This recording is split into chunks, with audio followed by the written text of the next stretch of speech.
The regular meeting, well, technically special, of the Woodbridge Conservation Commission, April 15th, 2021.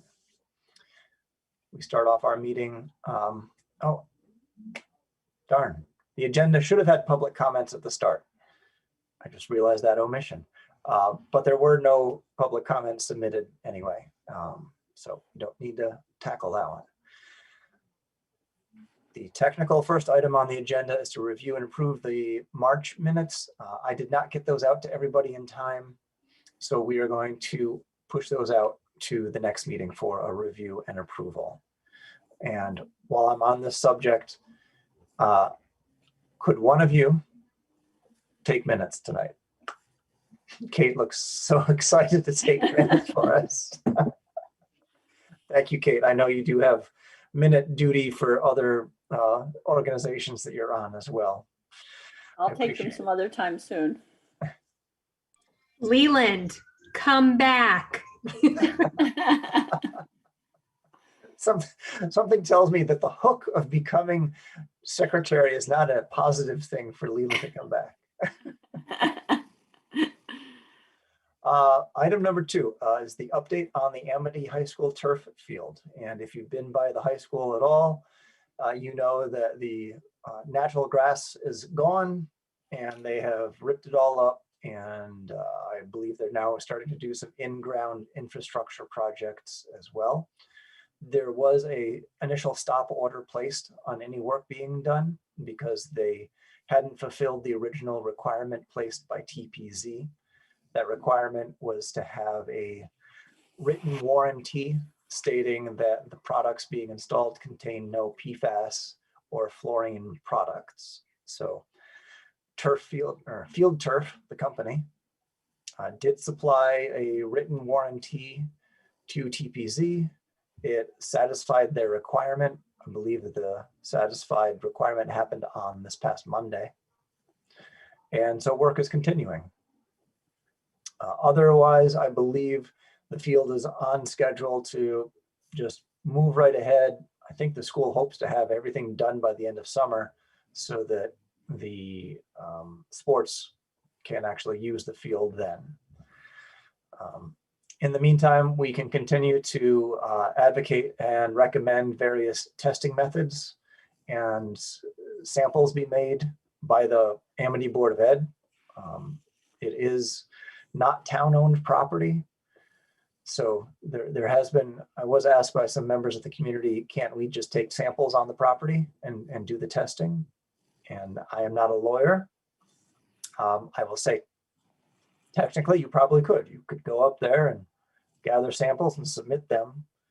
But if you are trying to build a case indicating that there was no pollution, and a year later you do another sample on your own and there is pollution, how you can prove that those came from the school grounds, I don't know. Like I said, I'm not a lawyer. But well, I'm getting ahead of myself a little bit. I want to talk about that on item number 4 on the agenda. Anybody heard anything else about the turf at the high school? Okay. No. The ordinance, so the artificial turf ordinance, which was certainly accelerated by the turf going in at the high school, the artificial turf going on at the high school. As far as I know, that is still moving ahead. I have not heard any new dates for votes or approvals. I haven't watched the latest Board of Selectmen either, but I think that the last time it was at the Board of Selectmen, it was merely to advance it forward. If I do find out about an upcoming public meeting about it, I'll definitely just notify everybody on the commission in case you'd like to attend. And I believe in prior meetings, we all agreed that it would be worth having conservation present at any of those public hearings to advocate for a prohibition of artificial turf in the town. And if I've got that general consensus incorrect, please correct me. Okay. Item number 4 is the townwide campaign on PFAS and water quality. This harkens back to an agenda item from last month where we were talking about doing some mailer that goes in with the town tax bill to educate the community about the benefits of having your well water tested for PFAS and the state's task force on PFAS, so that the state is trying to gather more information about contamination in private well water. And this seems like a good opportunity to educate our community and encourage them to go and get tested. And if they would like, submit that testing to the state so that it increases the state's body of knowledge as to where the contamination might be. PFAS at this point is just presumed to be everywhere in some level because it's been used in products for many decades at this point. But there's also another item that had been brought to my attention over the past few weeks: high levels of arsenic and also I believe it was traces of, I want to say uranium, but that sounds not quite right. But there were two pollutants. Arsenic was a big one. And the state is recommending all residents in the state have their well water tested for arsenic. So I felt like this was also another item that should be added to any public education that we want to do about water quality in our town. So PFAS and these other recommendations from the state of Connecticut, just trying to keep ourselves in line with what the state recommends. Now, I did ask the town about the potential for putting in a 1/3 page in the town mailer, because that seemed like a great way to get it out to everybody. They said that the mailer is already stuffed in terms of weight, and that adding more would put them over the whatever 2 ounces or whatever the limit is for what they've got now. So they suggested that we get into the town newsletter, which I'm sure everybody gets and reads front to back in detail. So I'm going to pursue that angle, but my thought is that to draw attention to something like this, we need to make it stand out and not just be an article in the newsletter. So we do have a budget, and I was wondering if it would be worthwhile purchasing an ad spot in the townwide newsletter to highlight, well water quality, and then maybe augment it with some written piece in it as well. Thoughts on going with that approach? I think it's a good idea. Yeah. Tim, I think you're muted. Yeah. Tim, you got to unmute, or I could unmute you, I think. Do I have that power? Thank you. Who controls the town newsletter and the content? Well, I don't know who technically controls it. I would go through Betsy. Okay. So it's a town release of information. So the town controls it. Yep. And why would we need an advertisement as opposed to just an article?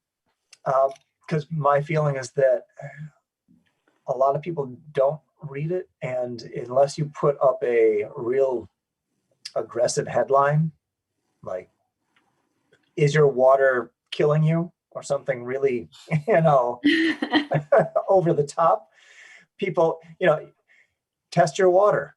That headline won't really grab people. But getting a paid advertisement of some kind, that way you can include a graphic, something that's a little more visually attractive, just to get people's attention. Is my thought. Whatever we do, it should be combined with a social media campaign that maybe some posts that can be put in the there's 2 town Facebook pages. And then I'm sure I think there's an Instagram channel too. Yeah. Okay. I like that.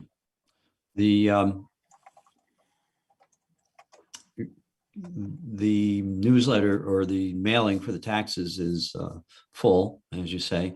Yeah. The possibility of doing another mailing? We could. I think the cost is pretty high, even for the town to do a mailing on its own, just for the postage.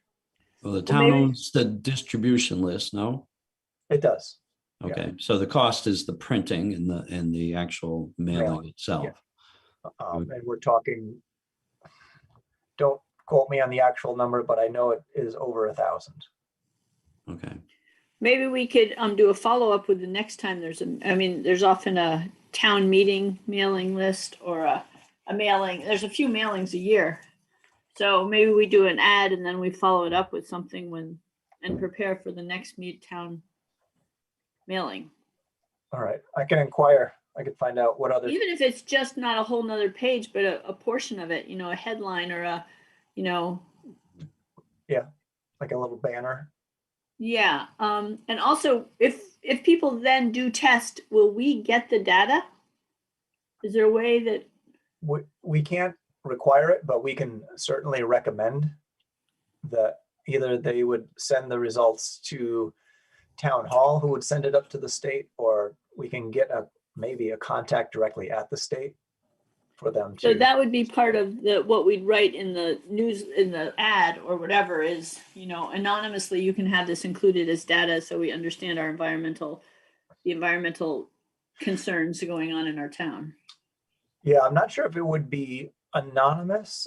I would probably want to find out from the state what would be most helpful for them. If it comes Right. from Woodbridge as a whole town, or is it more helpful to have it well, by an address? I mean, I imagine it would be more helpful by address. Yeah. so to clarify Sharon's question is, once a result of a testing goes to the state, is that public information? Oh, good question. Good question. I don't know. Jason, so this would be conducted with the Regional Water Authority? Who's the governing body that you can get the testing through? So the local body through which you can get specifically PFAS testing is RWA. There are others in the region. When I say region, I mean like the northeast part of the country, through which you can request test kits and have testing performed. So one that was brought to my attention was called Eurofins, like Euro like the country and fins like a shark, Eurofins. They do all kinds of testing, not just a subset of the PFAS classifications. They do full fluorine testing. They also do soil testing, a whole bunch of other stuff that you could do. So if you're really into testing stuff, that's the place to go. But I think in our particular targeted info, we would probably just call out the Regional Water Authority. So we're doing this for two reasons: for helping people understand their own local immediate situation in their own wells. And the other thing is because they can then get a filter system or do something to improve it, right? Correct. And also to get a general idea if there's an environmental issue that the town should be attending to. Yes. Yes. And we don't have enough data to find that out because all the town owned places like the town hall and stuff have well water. They aren't on Yeah. septic. So they Yeah, don't have. public water. They're on the public water supply. Yeah, exactly.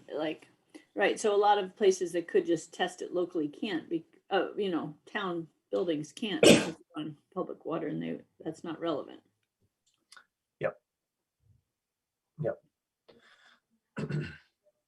Okay, so it sounds like, do we all think that some kind of something in the town newsletter would be an article with an ad, or at least a very catchy top portion of it that would catch people's attention without scaring them is a good idea?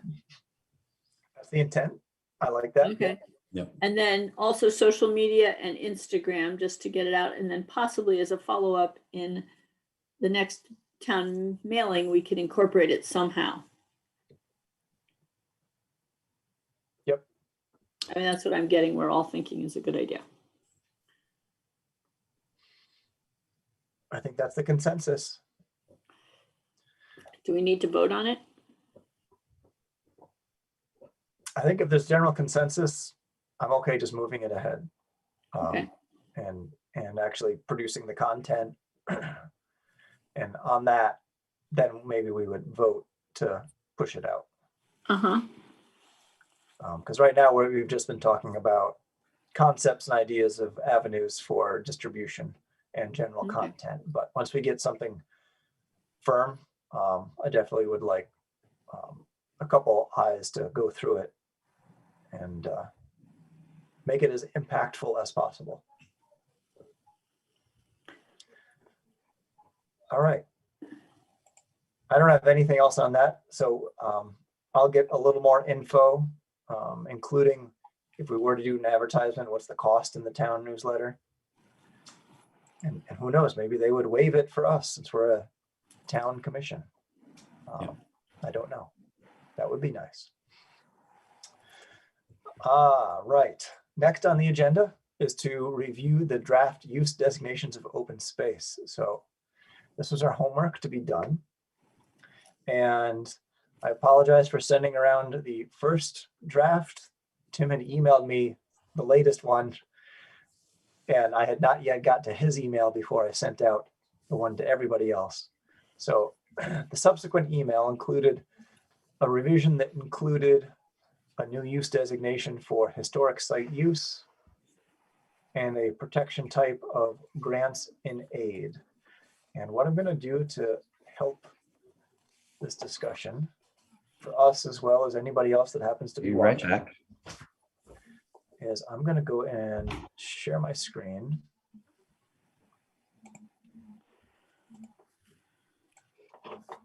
And hopefully everybody right now. So I'm going to scroll up to the top. So this is the draft property use designations and property protection types. There's an intro and some additional content here that I'm going to skip over for right now and focus very much on the meat of the document here. The various acronyms that indicate the types. So we have property use designations here. You know what? I'm on a large monitor, but I'm going to zoom in just to help out everybody else. So below the use designations, we have protection types. The ones in red are merely the additions that Tim had included. And then we get into the full description of all of the acronyms. So our homework was originally to go through and review a number of properties. And pardon me if I get other things on the screen there. There we are. Okay. So we were going to look at Fitzgerald, the town center, the Darling House, and 57 Park Lane as it was before the solar panel project began.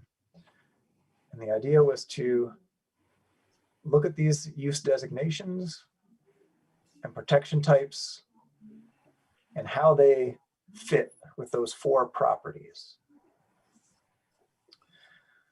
Now, I had sent around a sample of my work. Hopefully it didn't confuse anybody. It was very much a spreadsheet, and I'll see if I could. Does everybody see my spreadsheet on the screen now? Yeah.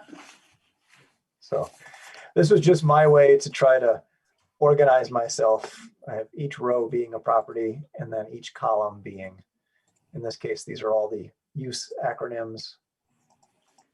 And then we had our protection types over here. I suppose I should have color coded it to make it a little more easy to read, but there it is.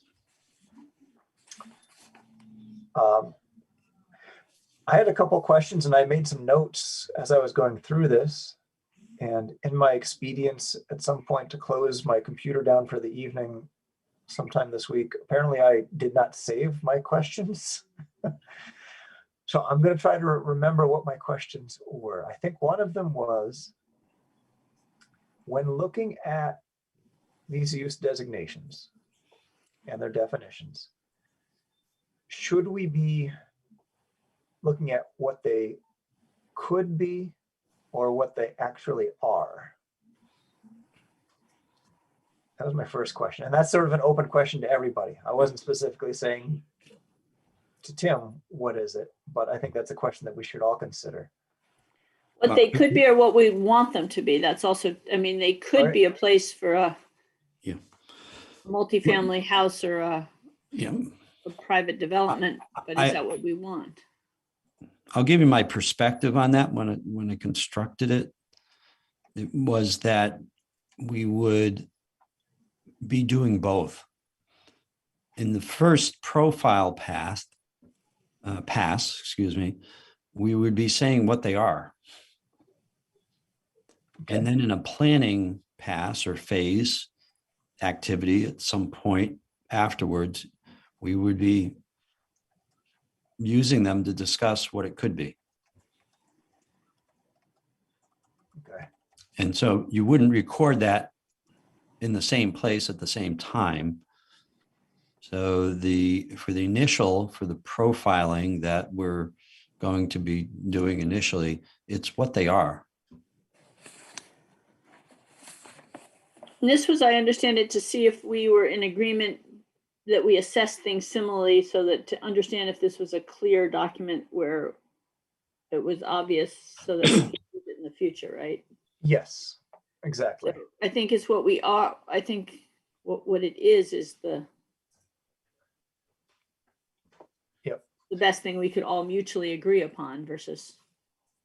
Yep. So I'll admit, as I was going through this and doing my little spreadsheet here, so this column right here, cell tower, none of these have a cell tower. So as I was going through it, I was sort of mixing the two phases. The town center does have a cell tower. Well, just slight correction. Yeah. And Sharon, I was going to really make the same comment. The definition is a communication tower. And so I believe the police department has some type of communication tower there, doesn't it? Well, the first church, the Congregational Church has a cell tower in its steeple. In a steeple? Okay. Yeah. Does the police department have a separate? Yeah, it does. But Okay. it even has a cell tower there. Yeah. Okay. I can't say I knew that. So thank you. So, and I think, well, the town center is also determined to be a historic district too. yep. And I had put this together before I sent my revision. And the reason I added that is because I tried to do the property down in Litchfield Turnpike. And I said, boy, the main thing there is a historical site. And we don't have that.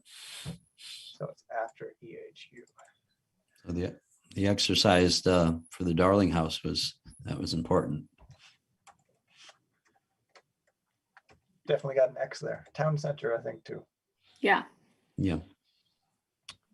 And you could flip a coin on Park Lane. So I think it's arguable in terms of the historic Indian trail that passes through the area. Good point. All right. So I'm not quite sure how to go through and collaboratively review it. So maybe we'll just go through them one at a time. Well, Jason, what's the point of the exercise here? Is it to actually get it 100% correct here? Well, my thought was to see what level of agreement do we have in terms of using this instrument. Okay. And do we all sort of line up? Having looked through this before the meeting, it would mean less deliberating during the meeting. So is it enough to ask if anybody has a different usage for Fitzgerald, an additional usage, I guess, or does anybody disagree with the usage you have? I guess, is that the quick way to go through it? No, Yeah. well, I have two things. I think we should go through each, like AUL, since it's set up so easily that way. We could sort of go through that way. We'd get to understand the criteria better. Okay. Okay. But there's one other thing. Chris, my husband, is on the Conservation Commission. They're working on something similar, and we were just talking about it. And he says it's a rough draft, and he'll present it to us when it's done. But a thought that he had that I thought was interesting is, especially for some of them, like a historic site, Park Lane might be a 1 and the Darling House is a 4. So within each of these characteristics, at least they're going to grade it 1 through 4. So I just thought we might want to think about, because some of them for like the environmental use or the what is some of the other things, the scenic aesthetics, we might want to, you know, give it a more specific number, and that way would ferret things out.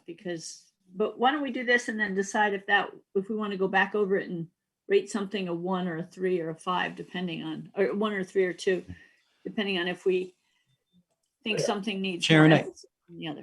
I think you're right in separating it. The rating of a property is different than just how it's used. There's no score involved in this. This is sort of binary. A property I either see. is or is Yeah. not.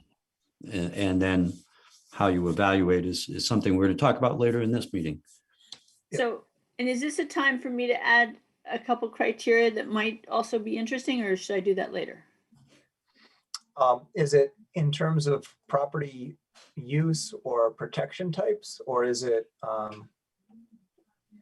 how you would rate? Well, let me just say it's like I was thinking where it is geographically in a town might be like Park Lane, nobody sees and it's hard to think anyone will get to, whereas Darling House, Fitzgerald, or Town Hall would get a much higher, you know, if they were affected dramatically by being not conserved, it would really affect the tenor to many people versus the Park Lane, which would affect very few people. You know, it wouldn't have as big an impact. So I don't know if that's a piece of criteria we could put in there.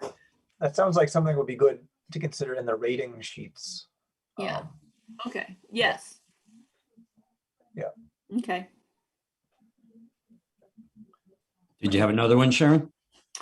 I forget what the other one is now, so I'll probably remember it in a minute. All right.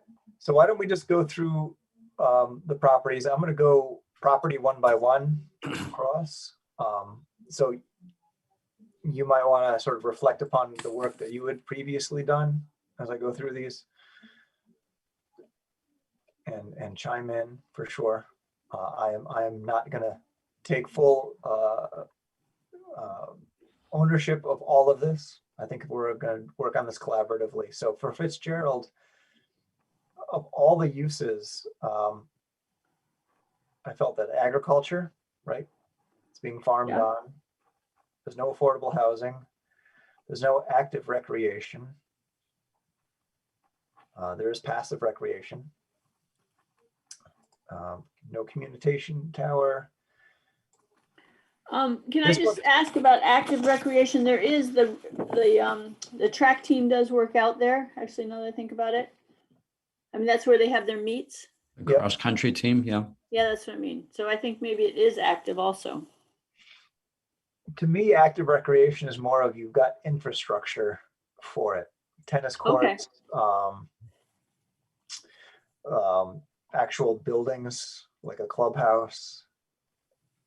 That's how I always interpret active versus passive. Passive meaning you don't really impact the property. Okay, I understand that, but also in terms of rating it being important to preserve, if there's something like that's where the school cross-country meets are, that increases its value as something that the town would value if it was destroyed. So again, part of rating, and that's a good point to bring up when we're over there. Yep. For some reason, I did not include the habitat. I think that I did. Qualify. You did? Okay. How about anybody else for habitat on Fitzgerald? Yeah. Okay. Yeah. Historic site use.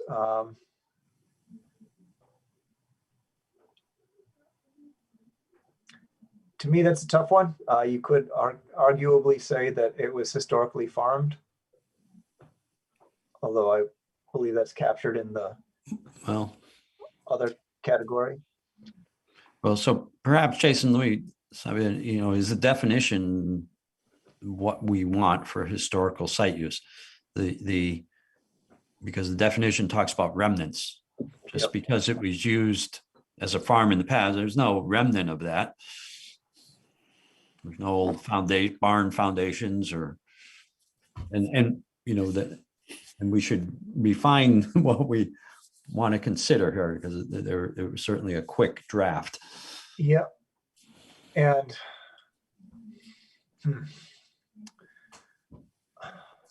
I guess another way to think about it is historical significance. But at that point, there's no longer a use. It's more of a rating where we're providing some different type of application of it. It's not saying how it's being used. We're saying how. I would be amenable to saying comma at the end of the definition, or of historical significance. Yeah. I mean, I think And it's in our best favor to broaden that yeah, as a criteria, because it's, it perpetuates the flavor of the town. yeah. Jason, do you want to modify that document as we go here Sure. with our comments, and then it will save me from trying to write it down and then putting it back in.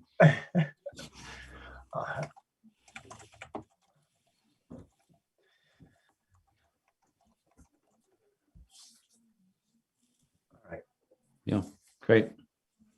We'll leave the indentation format. Yeah, I'll get it. Multifamily use. So does that mean Fitzgerald then might get a 1 out of, if we then do rating, at least it will be on the. It will get scored Yeah. under the category of historic site use.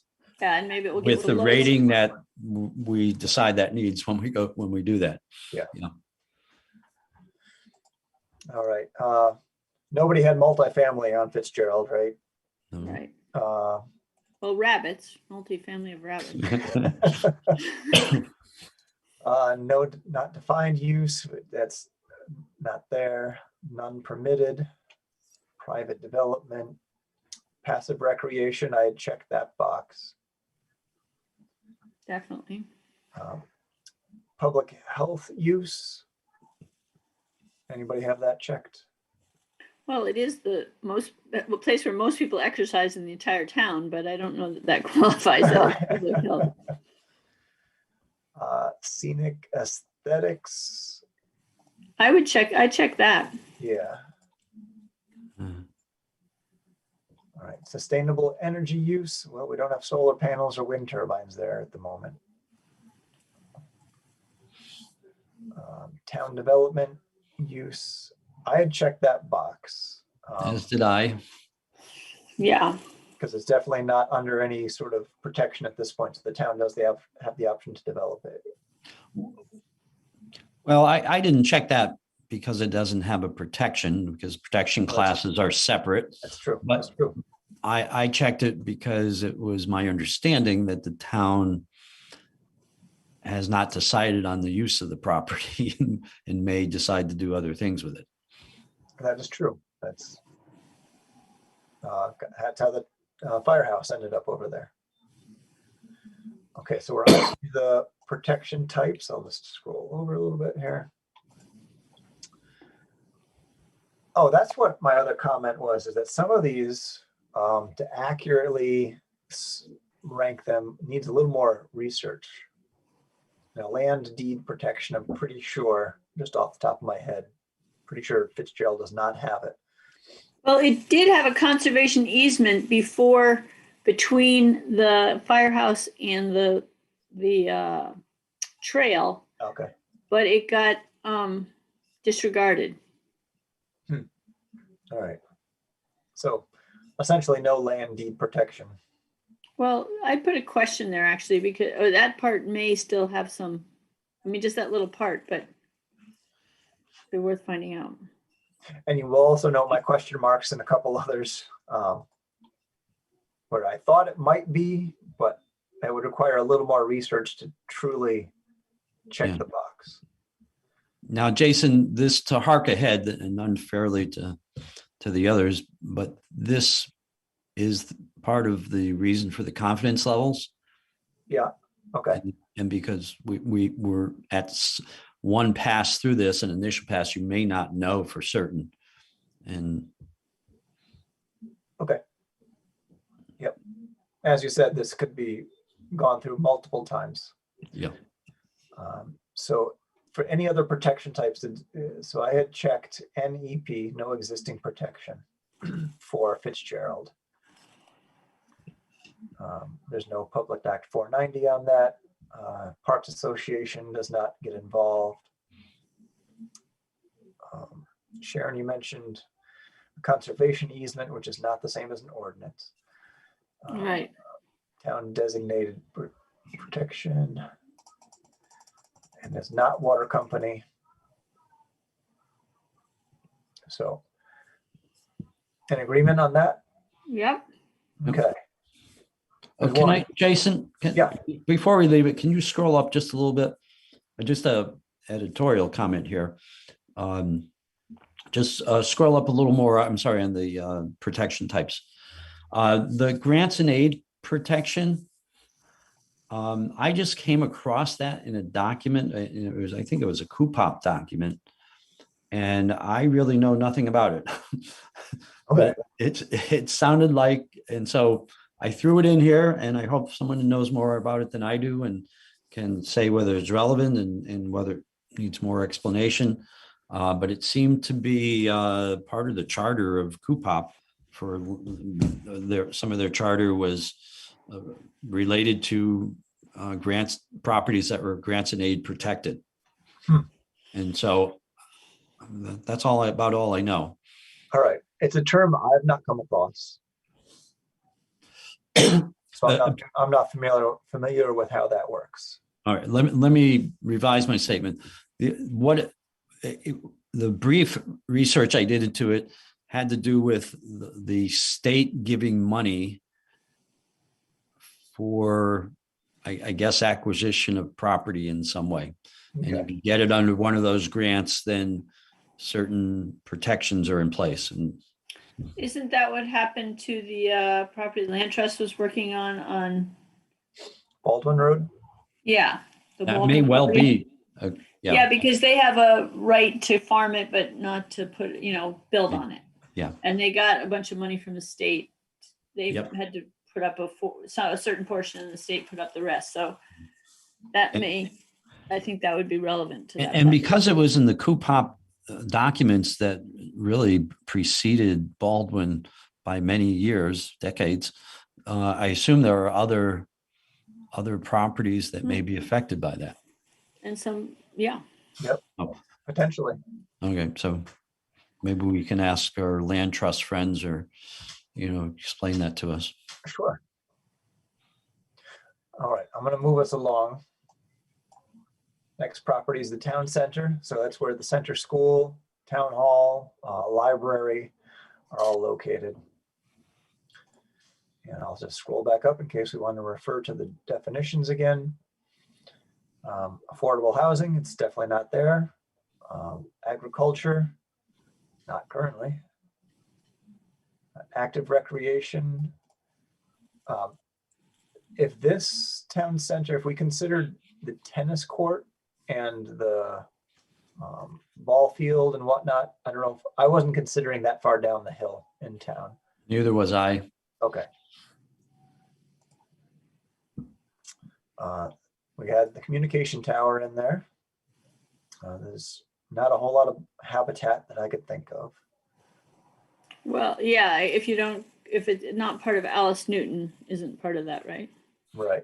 Yeah, I wasn't thinking Alice Newton. Okay. Historic site use, certainly. Multifamily, no. So I had nothing else across until we got to. It's somewhat aesthetic. I mean, it could be worse, but it's not unaesthetic. I mean, again, you could rate that as, a 1 out of 4, but they have the gardens and the gardens at the library, and they've got the gazebo, and they've got that other garden. So I think they're trying. Yep, you're right. And I just thought of They have some, don't they have solar panels too? Some On building? the library. On the library and also I think on Public Works or somewhere. Oh, yeah, maybe. All right. And Jason, I also put down private development use in a stretch that the town center included the church, which was not owned by the town. Yeah, That's true. And so it was private. And it's not specified there, housing or commercial property, but it's, it's private, it's not town property. all right. Now, I'll go with that Yeah. because we didn't clearly define the exact outlines of the parcel that we were looking at. So no, it was very, a little loose on that one. yeah, I They mean, also have electric car charging stations there, which I think would fall under the sustainable energy use. That's right. very good, very good. All right. And for protections in the town center,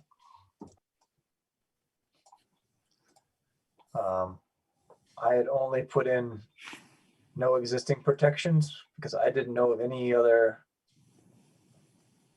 that different for the town center. Well, it's a historic site, so then it has some town designated protection. Right? Because they can't put a visible cell tower on that. So is that a town designated or is that other? Yeah, I don't, that's a good question. Well, it's the cell siting council is Connecticut state, isn't it? It is. Yep. So if there's a rule that you can't put a cell tower in what's the rule, Sharon? Is that you can't put a cell tower in a town? Yeah, in a historic, under historic site. And the town's designated as a historic district, the historic district. Yes. So it's probably I mean, that's my understanding because there was a fight about the cell tower and it got nixed when they realized it was a historic. So is that a town designated protection or maybe other? I think maybe other.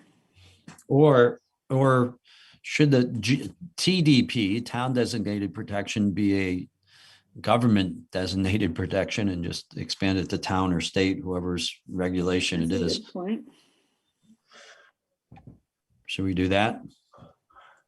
I like that. I'm just trying to think through, is there any reason to keep the two separate, town versus state? Yeah. Well, yeah. I think at some point it's relevant to somebody who's reviewing it, but I think maybe giving it a more global, as government designated protection. Yeah.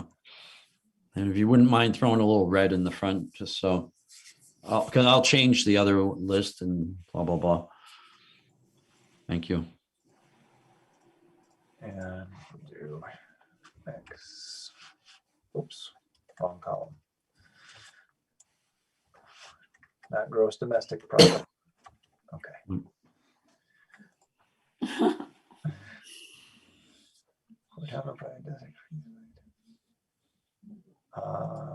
I'll just put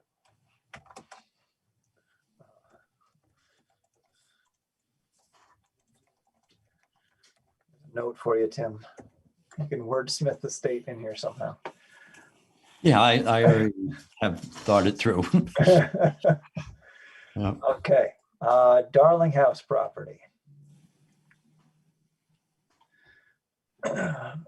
Again, starting with affordable housing and going through agricultural land use. There's definitely farming, Yeah. not next to the Darling House, across the street from the Darling House. Active recreation, not really. Communication towers, not there. Down the road at Shepherd Farm.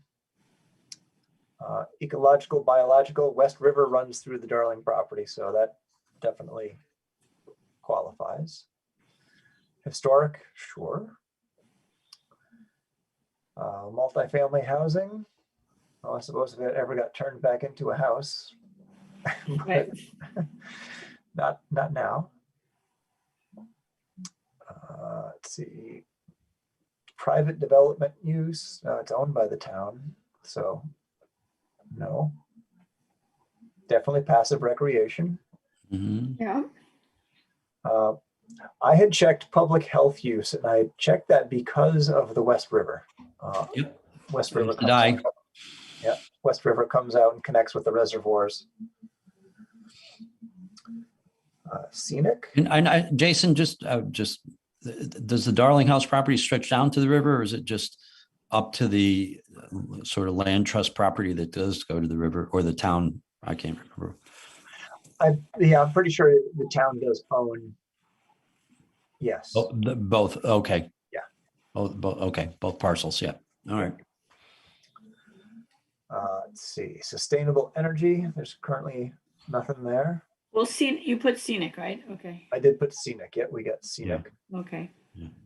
And the last two I had empty. So town development use was blank, and so was sustainable. Would ages you? Yeah. I think the town uses it, don't they? They use it as a historic. Yeah, I was thinking that it probably is not going to be developed by the town. We don't know of an intention for the town to do anything other than the other uses that we've defined. I guess that's what we're saying. Yeah. But we don't know that for Fitzgerald either, right? Well, I think the Darling House, I suppose that's true. I mean, the town owns it. And they And had. I don't know what sort of protections there are on it. So that kind of drives my thought process on town development use.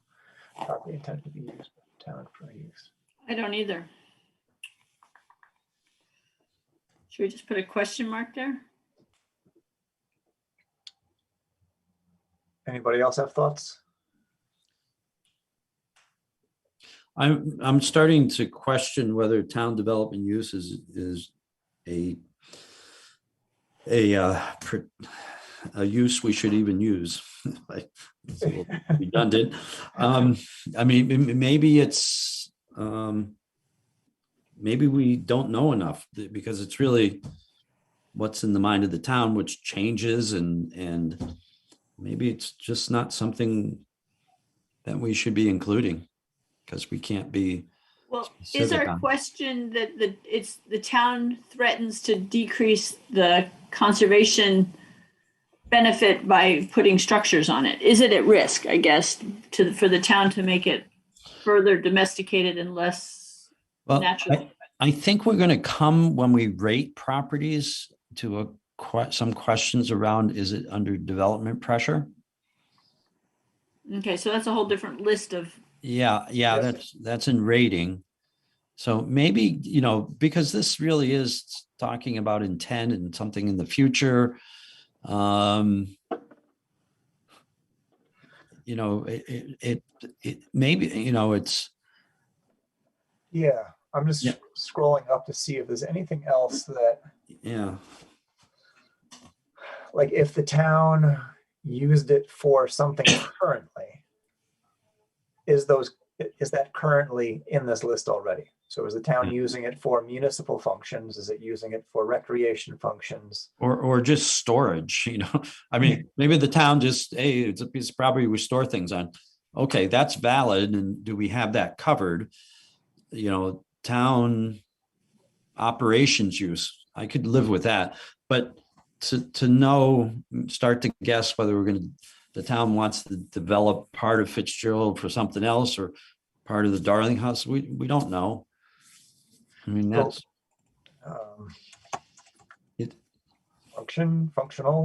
functional use. Yeah, well, town I might like operations better. Functional. Well, I think that in those three properties, unlike Park Lane, the town is involved. Right. Fitzgerald, it cleans up the garbage, and the town center and the Darling House, it's all actively, versus there are properties where the town is not at all involved, like like Park Lane. And so that, I think that's a distinction worth, citing, just because. Yeah. Jason, I can live with that. If you want to read that, I'll Okay, wordsmith that. And I think that gets us out of, do they or don't they? Because we don't really know. We're really speculation. Yep, And probably changes with who's on the board. exactly. So These are you good. change These are those letters to F instead of D? We need, I'll Yep. fix that up. Okay. all right. So on to protections for Darling. And I only got one from mine, so there could be a land deed. There's a question mark there. I think there probably would be, as the property was transferred to the town from the owners that were, Right. descendants of the Darling family. How that worked, I don't know. I included land trust because at least portion of it falls under like the trail section. Okay.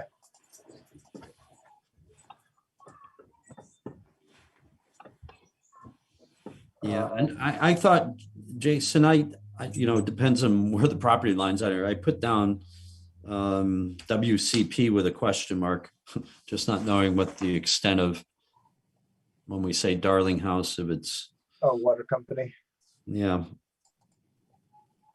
But I guess that's really incorrect because it would have been, legally a different parcel. So Yep. that's misthinking on my part. Yeah, definitely the land to the north of the Darling House property would be water company for sure. Yeah. Yeah. Right. All right. Let's go down to the last one. So 57 Park Lane, which is the one that is going to be getting solar panels soon. So the consideration here was what the property was before they cleared it for solar panels. And trying to keep in mind, as Tim mentioned, this is the first pass of what things are today, not what they could be in the future. So it was not affordable housing. It wasn't cultivated for agriculture. There was no active recreation, no cell tower. The biological and habitat. I would put that in just because it was much more biologically viable before it got developed than now. And we only realize now how much less it is. But I mean, looking at the definition, is that the definition you want for EHU?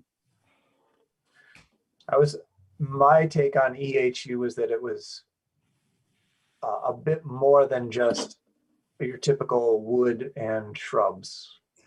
Yes, I guess that's a good way of saying what my thoughts were as well. Something that was a little more significant. Yeah. Then we might, I appreciate that. That makes sense. But we might want to, I guess that makes sense. I mean, but if it was already a 2-family lot, it would be a lot less ecologically beneficial than it is that it was raw land. So again, the rating system could be useful in that context. True. So, All right. and I think we'll leave it as is for the moment. Historical site. I mentioned earlier that there's the argument to be made the old Indian Trail across the property. And my personal note is that I believe there was a quarry on the backside of the property, so that might be considered historic in some ways, although the Historical Society doesn't have much information regarding that specific use of this property. okay. Definitely had not been multifamily. I had checked no defined use because guess I figured that it had no use at the moment, but maybe that's incorrect. Since Tim, what's the thought on the no defined or not defined use? Is that if you have nothing else checked?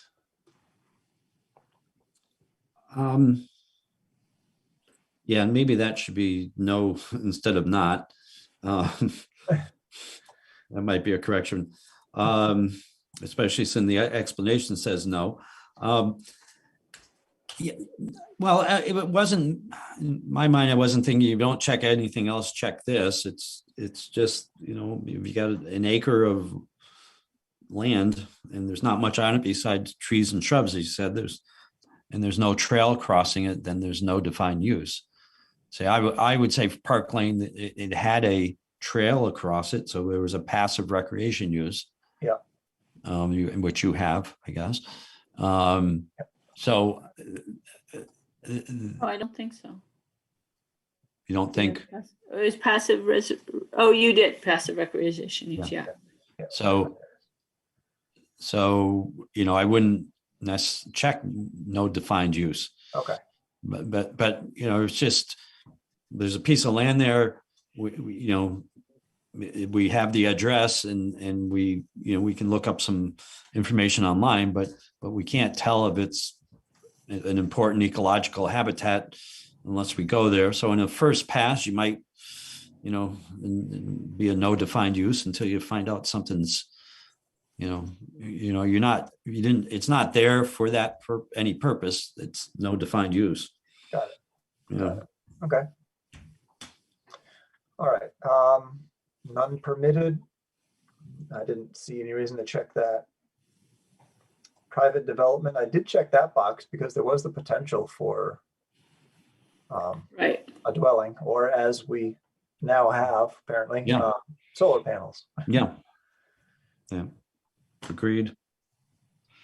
Passive recreation, yeah, we all have walked those trails at some point. Public health, couldn't come up with anything there. I didn't check scenic aesthetics, but I'm open to having my mind changed on that one. I think we should have a pretty low bar for that, just because, you know, it's land that was undisturbed and is certainly less scenically aesthetic now than it was before. So if we didn't make that a criteria of something we wanted to preserve, we would then let things become like the solar panels everywhere or anywhere. Yeah. Other thoughts?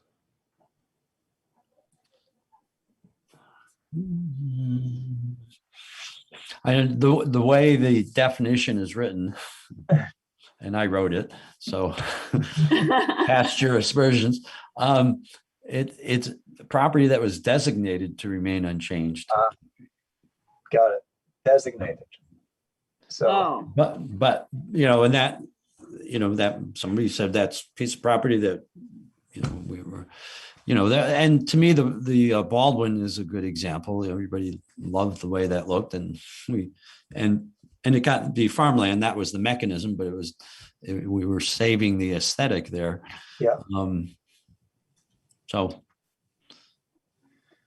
here's my one comment on it. And as I look over the spreadsheet, we've got 2 columns here that are fully stocked: historic and scenic.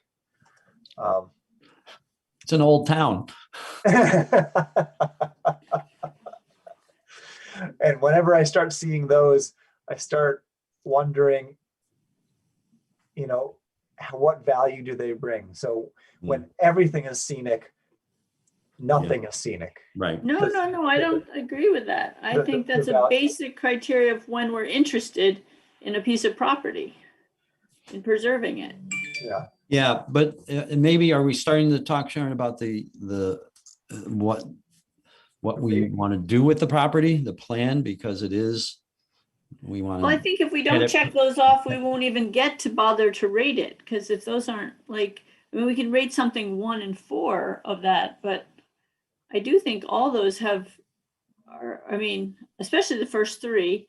And I think the 4th is only that way because it's better left untouched than it is once it's been.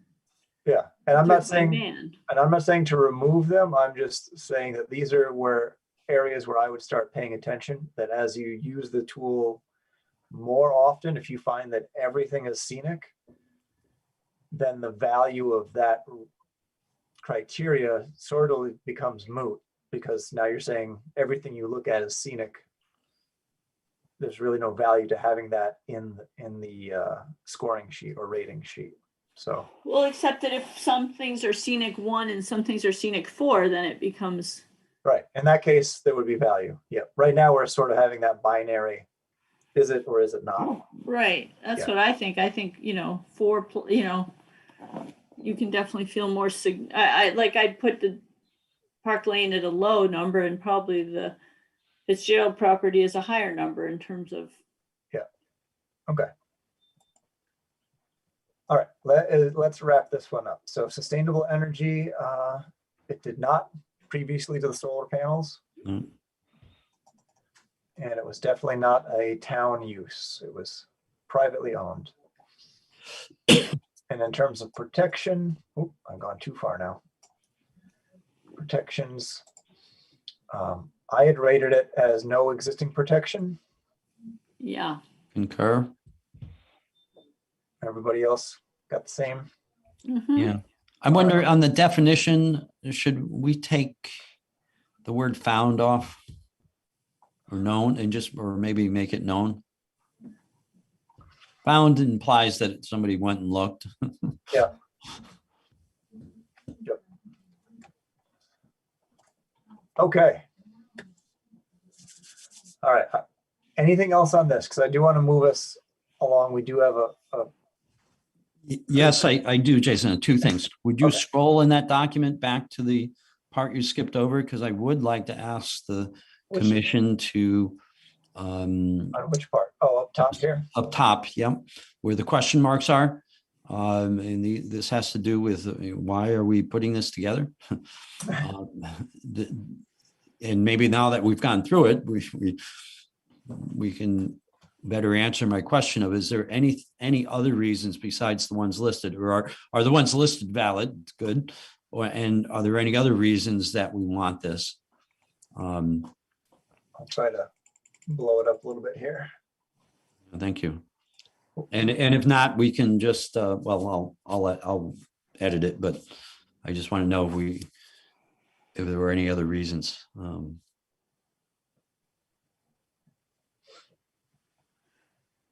I'd put, would you put the land trust in other entities, town entities that might be interested, or would the land trust be something separate because it's not really a town entity?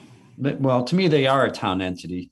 They're in town and they're an No. organization in town. So, and The town has no jurisdiction over them. no, that's right. But they exist Okay, within so, Woodbridge. okay. And I was trying to use a neutral term, but maybe there's a better one to describe all the organizations that operate in Woodbridge that, I mean, you can use another example. Okay, that's good. Yeah. Jason. Especially, Coupop, land trust, whatever. But I was trying to say any organization across town, not just official Okay. town entities. Okay. So yeah, if somebody can suggest something better, yeah, way to say that. So I just 'Cause threw in that part to it. And in there, is it defined that this would be a criteria we use to recommend lands to conserve to the town? I don't think it's really quite said there, but I'm assuming that we're assuming that.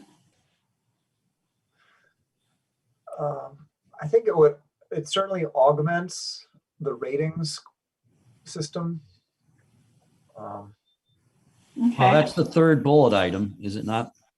I mean, it might be an old terminology. in response to. Okay, yeah, that's pretty good.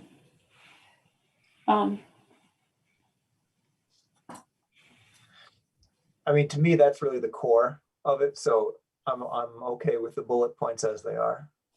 Yeah, if you want to rearrange them, I have a question. Has anyone looked at how the many other conservation commissions or land trusts have done this previously?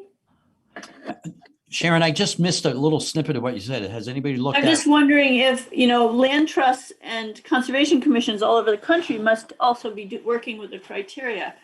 Have we tried to look at any of the, glean from that wisdom at all? I can't say my research was extensive, but I did try to do some Google searches to that effect.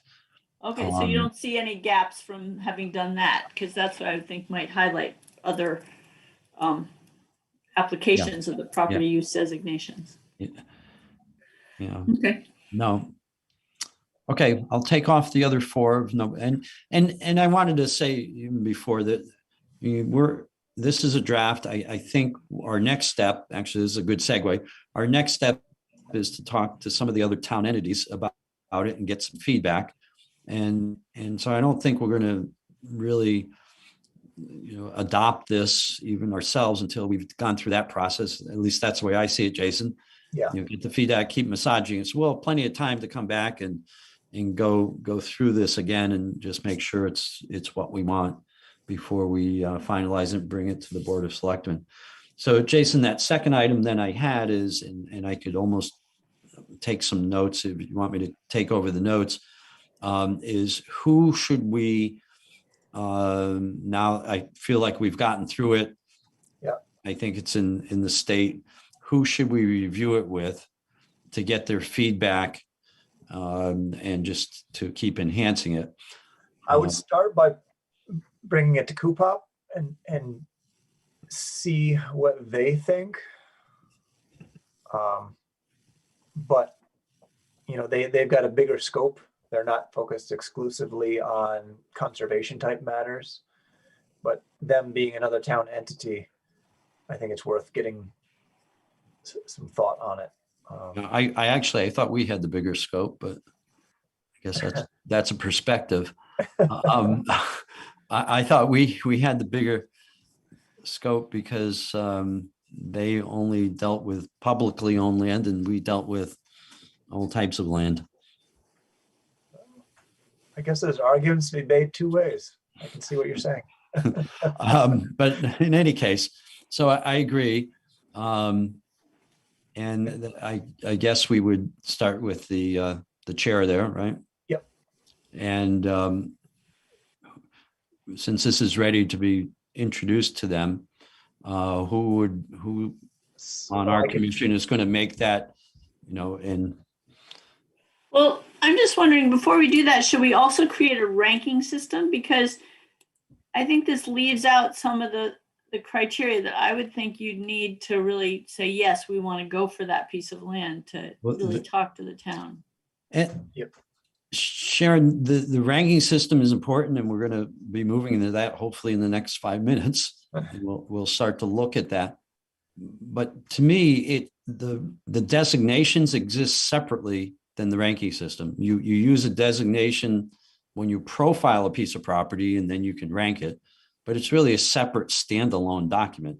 It's just a list that you're going to use within the context of the ranking tool when you profile a property. I think it can be standalone, and we can go and start these reviews, which in themselves are going to take. I think that there should be another category maybe then that is like, is it near a greenway, or is it in an important part of the town that is valued for its aesthetics already? Yeah. Because I think that is a designation that then would lead to a rating, but I'm a little concerned if it's not even a designation, then it might not get the same importance in the rating system. Well, why don't we go through the rating system and see where there's overlap and probably. Yeah, I haven't seen the rating system. So that's a good idea. Okay. So to answer your question, Tim, I could take it to Coopop. Okay, I'm going to do that. Okay. Now, in fact, we've introduced this to the land trust. The rating system or the use designation? The use designations. Okay. That was part of what I did last week, I believe. And who else would it be necessary to, what other town entities would it be necessary to pass this by just to get their feedback? I mean, I always think of the Parks Association, but I'm not sure. The reason that I'm not sure is they seem to have their small collection of properties, and I don't know if they're quite as out there. In recent years, for a series of years, fairly recently, the board there wanted only to look at properties that would add to the existing parks. Yeah. It's not a land trust in a sense that it's looking to acquire throughout the town. Yeah. Would it? Yeah, I think it would consider that. I think the current board is a little more amenable to that, but just to add feedback to you, Jason. So I basically agree with you. Yeah, okay. Other town entities? Well, I don't know, and would there be any point in bringing it before the Board of Finance? I mean, or like Tony Genovese? Is that his name? And just having him get on board with it? I think ultimately it's going to get presented to the Board of Selectmen as something to have a standard for the town to use. Okay, so maybe that's unnecessary. I think maybe see where we go, what kind of feedback comes from these two organizations, Land Trust and CUPOP, and then go from there. Okay. Yeah. All right. Shall we move it along to the next agenda item? Yep. Which is review the draft property rating system. And this is where Tim gets to do all of the screen sharing. And I think I am. Any other introduction you want to make, Jason? I'll just say that you did a very thorough. Now, Tim and I had previously met just to make sure that it was all sensible. He wanted another set of eyes and brain to go through it with him to make sure it was all on the right track. I think it's a good direction change. We had been struggling with getting a draft property rating system off the ground for a while, and I'm hoping with a fresh direction, this will actually move through and it'll resonate well with everybody. And it is still very formulaic in its process, which is good because you want a rating system to have some concrete measurements to it. You don't want it to be completely just narrative. So I think that's what we're aiming for, and I think that's what Tim's pulled together. So Tim, take it away. Yeah. Having said that, Jason, it's I'm going to have to tell you that at a certain point I'm going rogue. that having spent some time thinking about it today, I went in a slightly different direction. So some of this you haven't seen, perhaps. Keeping me on my toes. That's good. That's good. Yeah. Okay. I want to be fair though, just not testing whether you're paying attention. I know you're paying attention. So I wanted to ask the members, just let's recap for ourselves. Why do we want a tool? What are the reasons? Just like we did the reasons we have a use classifications. Why do we want a property evaluation tool? I think it's important that we have something in place that can be applied consistently, fairly, and objectively to any property that we are considering for acquisition to create more open space in town. And it should be something that if we're putting this level of effort into it now, that we can, pass it off to the next generation of WCCers in the future. Those are my thoughts. So sort of something sustainable you can be passed on. Yep. I think it also might expedite our ability to come to a decision and make a recommendation in a timely fashion. Decision making. Okay.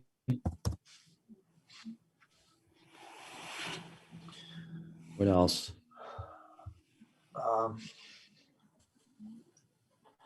This is a bit different, but it under sustainable, it also kind of points to the fact that it needs to be flexible, because as times change, priorities change, and I'm not quite sure how to reflect that in a reason for a tool, but I just want to mention that the tool does reflect the current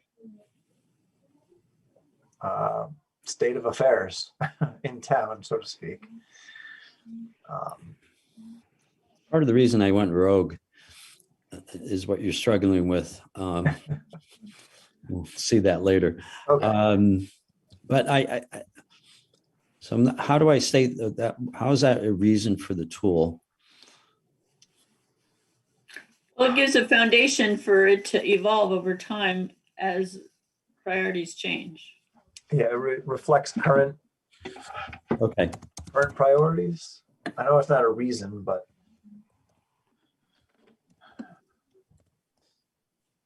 I think it's important to make clear that it needs to evolve.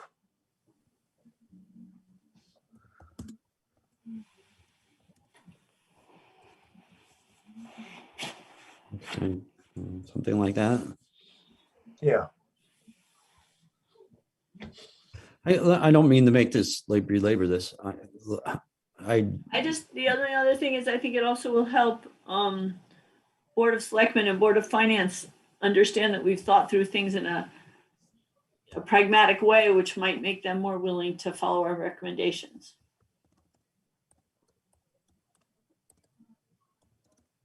It'll reflect the thoughtfulness that we put into it. Yep. Good point. Yeah, I like that. These are some things I put down some weeks ago.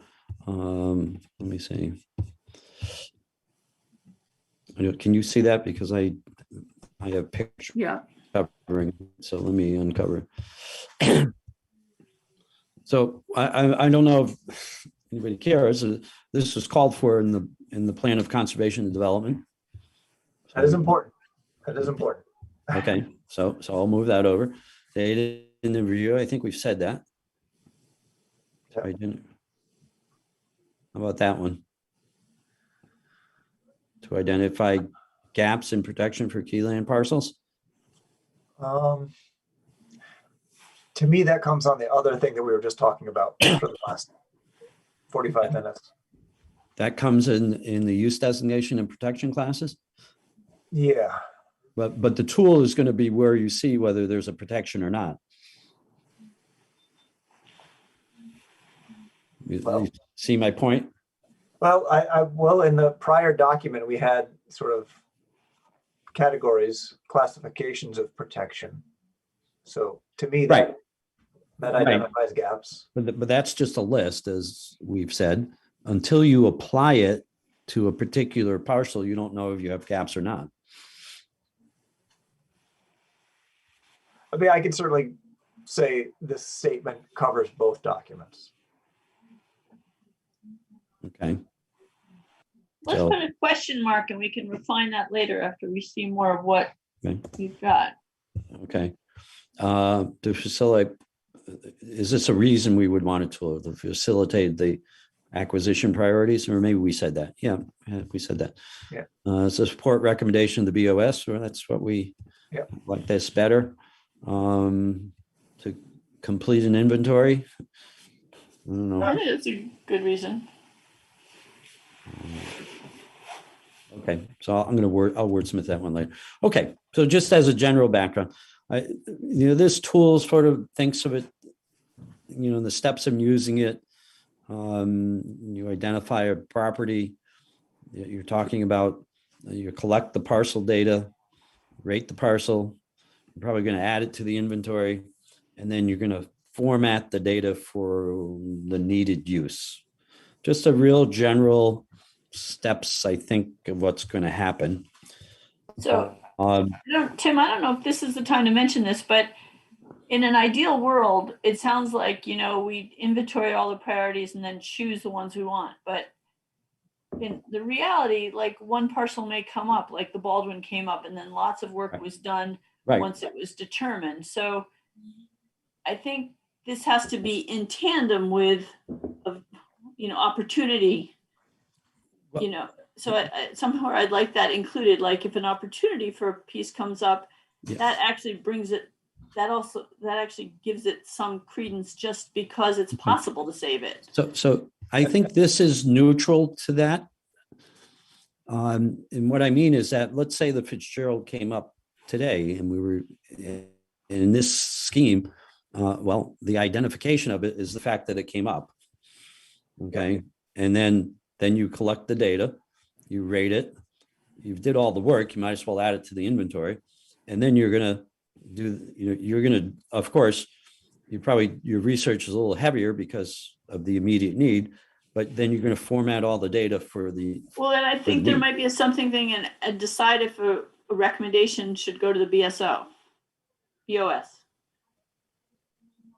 Yep, and I think that's that last step there. That's format for needed use. Yeah, whether that needed use is for a grant application, a public grassroots campaign, or promotion to put before the Board of Selectmen, or others. Make a subtext so that we understand that, because that wouldn't be apparent to me from that. Yeah, we could, but this is not part of the tool. This will not exist past tonight. Yeah, I think a good way to do this, Tim, is maybe we'll stuff that into the open space plan, where these steps get fleshed out in a narrative. Yeah, to better explain their intent. Yeah. And flesh out the last one being that possible recommendation for. Yeah, explain what to the Board of Selectmen. Yeah. Okay. So I wanted to introduce, before we look at the profile tool, there's a concept of confidence level, and recognize that for different sites, we're not going to be doing the same level of research, that our level of effort is going to differ depending on the purpose. And if you just give me 1 second, I was trying to get something back on my screen. I'm fine. And I'll let you read these by yourself, but it's simply 3 levels, reflecting the level of work you've done on the property in order to understand its characteristics. Any questions? I like it. Okay. I think that L1 is something that I've certainly done on my own in prior iterations of this rating tool, where you just sit at the computer and you bring up your GIS map and you pull up any records that you could find, land records online. So that's the profile. And then all the way down to the transaction level, we actually had done a bit more in-depth research to do a grant application. So I can see how confidence is different depending upon how deep you go. All right. Kate, Sharon, good with this? You took a screenshot, you're good. Okay. All right. So the partial profile tool, these would be the elements. They're arranged in the order that I found in the Plan of Conservation and Development Inventory. I believe that's the right document. This is a made-up piece of property. Don't try to relate it to anything that we've talked about or that's in town. Again, I'll let you read through what's here. I'll point out a couple places. Here is the property use designation and protection types. You can see there, as we've done, there are multiples, can be multiples, but augmented by some notes.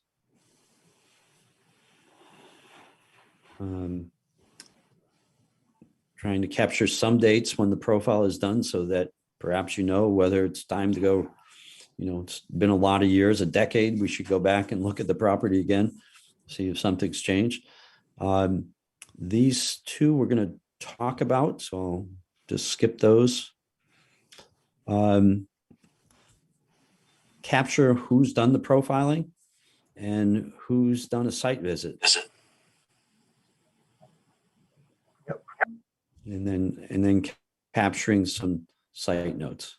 So, I mean, for a site visit, I'll flip over real quick. There might be a form we could do up and arrange, and people could put it on a clipboard, and if they're walking around, they can take their notes and then transfer this over into something where the data could be stored a little more permanently. Jason, one of the ads I'd like to consider, I'm not totally thought through on everything yet, but and this would start to be more of the rating, but somehow is it worthy of acquisition? And what's the real reason you're acquiring it? Okay.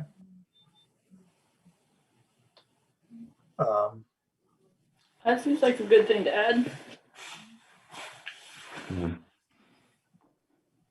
Yeah, I came to that today. Any questions on this?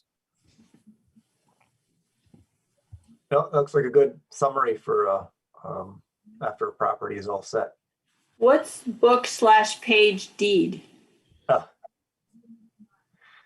That's the in the town hall. Oh, I see. The land records. Okay. Literally the book you pull off the shelf. Okay.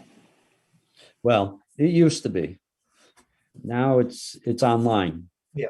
And the properties are fairly accessible online to look at the land records. They can become a spider's web is the wrong word, but you can go from one record to another record to another record, depending how far back it goes and the entwining of the protections on it. So that's the first part. And if nobody has a question on that, let me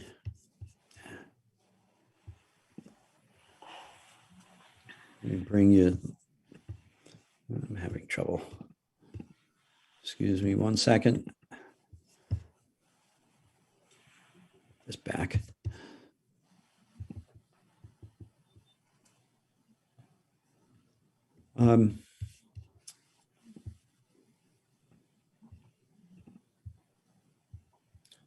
Sorry, this is not cooperating the way I want it to.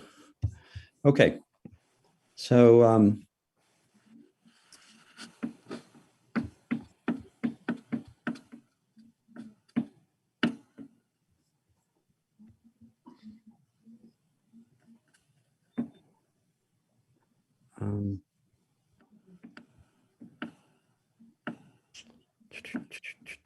So Tim, how much of the previous score sheet were you able to kind of use? This looks all very new and very, very detailed.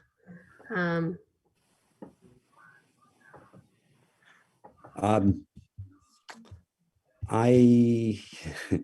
may be missing or not understanding the previous item that you're referring to. I guess So that prior rating system that had been developed over the years, it's similar in some ways. Yeah. Previously we had, primary, secondary, and tertiary areas. Yeah. And then each of those had attributes, and then each attribute had a score. So it's certainly keeping in the same context. It's just that items are not in this one broken out by primary, secondary, and tertiary concerns. Okay. But it's very different than the rating system of whether it has historic value or scenic value or. passive recreational value. Right, all those included. I see some of those included, but I don't see them included. A lot of them included. I took a I took a screenshot so I could blow it up and look at it. But I see you've got number 8 covers historic, number 9 covers scenic. Mhm. On the attribute section. Yep. Useful recreational activities is 5, I guess. Of size to be useful to recreational activities. It's a little different than passive recreation already. Yeah. Let me, I just want to make sure it's can be interwoven with the criteria that we were just working on. oh, well, the criteria we were just working on were, was purely meant to be, how is the property being used now? And how is it protected now? It's part of the profile. Right, but if it is being used a lot now, it's worth protecting, or if it has ecological and biological value, historic, if it has a lot of those attributes, those would be criteria associated with the rating. And I guess it somewhat is, but is it? Well, okay. So let's, and I apologize for the fumbling around here. I wasn't getting the view on my screen that I needed, but perhaps we're there now. So it looks like you've jumped ahead while I've been moving back and forth on you. But these are the attributes so far we're considering. The reason there are numbers on here is because as the land trust was engaged in a similar exercise to develop a tool for rating properties, I met with them last week, and I had access to their very preliminary tool, as ours is, and I expressed that to them.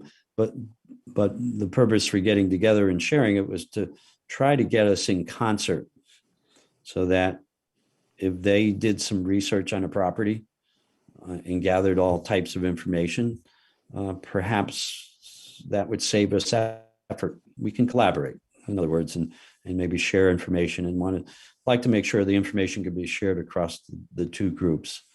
As well, with the same would be with Coupop. If they profile some properties for whatever reason, we could all share, and it becomes part of the same. It should be the same information. Yep. Now the ratings may, in the end, may be different. You may score it differently, but we can talk about that. But what's important, let's see if we can get to the same ones. So the numbers represent the land trust's system, and they had 1 to 13, I believe. And so I put their numbers on our items, and I had a discussion with them about filling a hole in the greenway, and being a wildlife corridor was, to me, pretty much the same. And I think I got some agreement on that. And they had an item number 12 that had to do whether a partial, you could buy part of the property for conservation. And we had a discussion about that, and right now it's not on our list, and they may be considering it not having on their list either. We did have a few attributes that they don't have. These came as there's, what I understand is that this list was an earlier Conservation Commission list, and perhaps Jason and Kate, that's what you were referring to. That list goes way back. Yeah. That goes back to before me, and was something that. Okay, and Jim Urbano was commenting that I think the reason for that list is, and a current reason to have these items is this is what the state uses when evaluating grants. Some of their, these are some of the considerations. So these are, I think, on both our lists. Mm-hmm.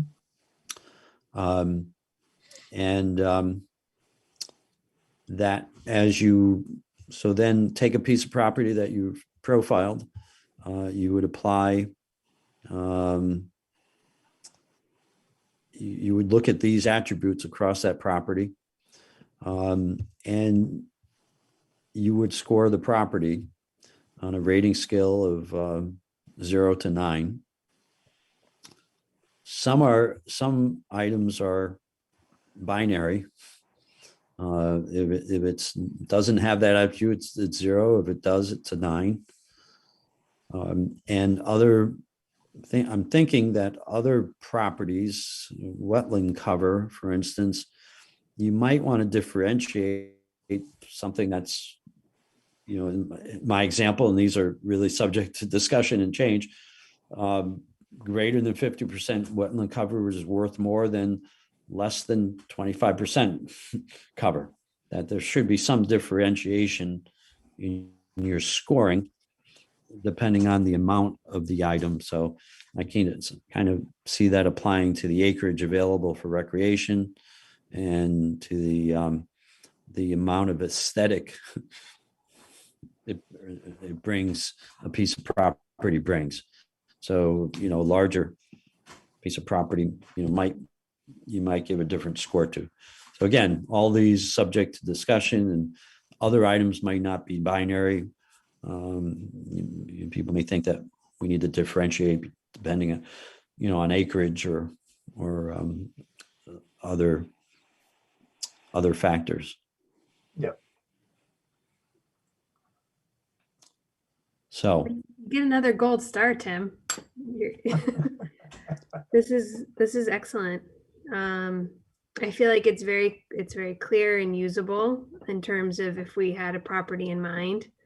And I like that the scoring is clear enough where if you sent out the team of Mary, Mike, Sarah, and Bob, that you could take their collective scores and come up with something that is an accurate representation of the interests of the Conservation Commission and not necessarily swayed by one individual or another.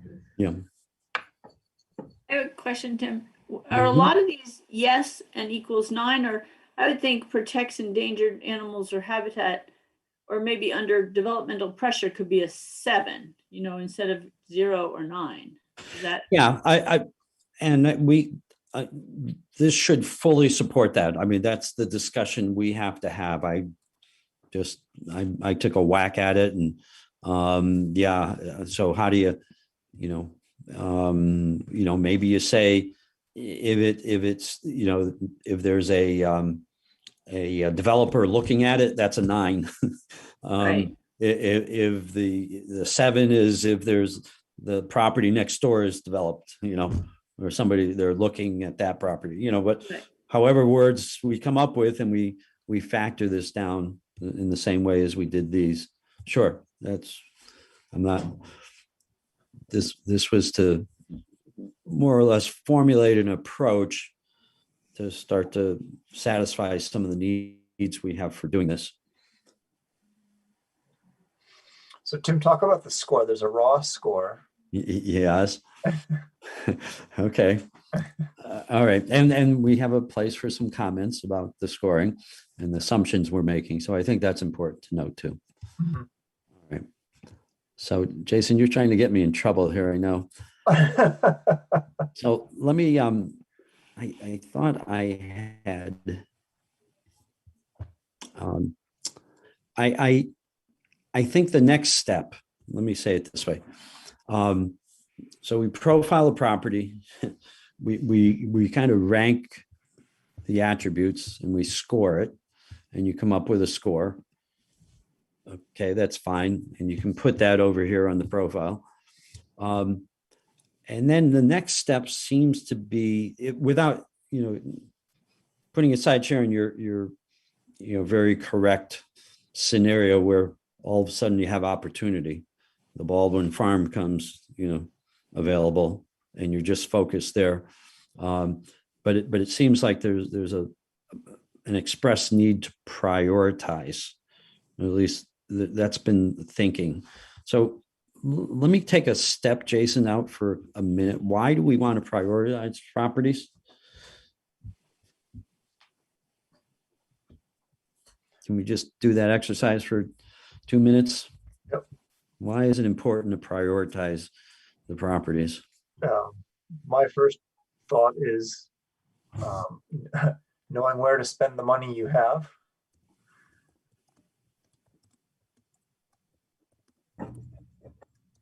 Okay. And if you've got more than one option, you should know which is the better deal, which fits the current priorities best. Is that the same as the first one? Sort of. In the sense of, if there are no other properties available or no other properties currently obviously on the market, Right. do you hold back? Yep. Knowing that there's something that you want more and you think it's going to come up. So do you hold back your 60,000 for the 25-acre parcel that you think is going to come up, or do you spend it right now on the 7-acre parcel that is for sale?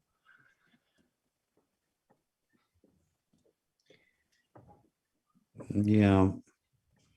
I would think that it would also be important to prioritize properties that would have the most benefit to residents. And so, like, for me, as someone who's very into passive recreation and trails, that would be a bigger priority for me than maybe adding more farmland to our portfolio.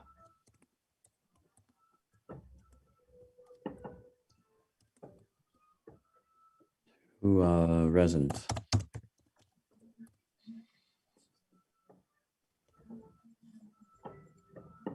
What other reasons do we want to prioritize? I think the amount it would affect the daily lives of Woodbridge residents. Yep. So that's sort of what Kate, yep. Yeah. How about to fill an initiative? For example, the Greenway extension.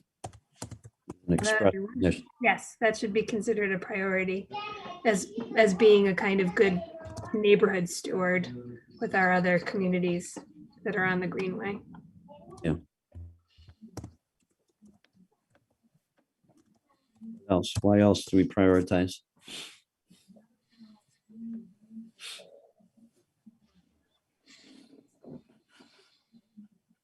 I think a reactive person perchance might say that we would prioritize to prevent property from being developed, but I don't particularly like subscribing to that mindset, but I could see how that might be something that people would consider if it's under potentially active development threat, then looking at it Well, under that.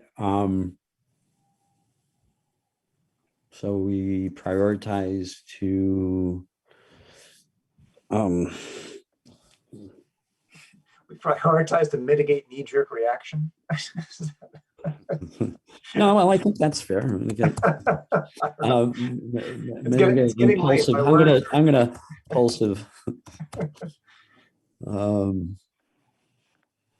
Yeah, impulsive actions, I guess. I don't know.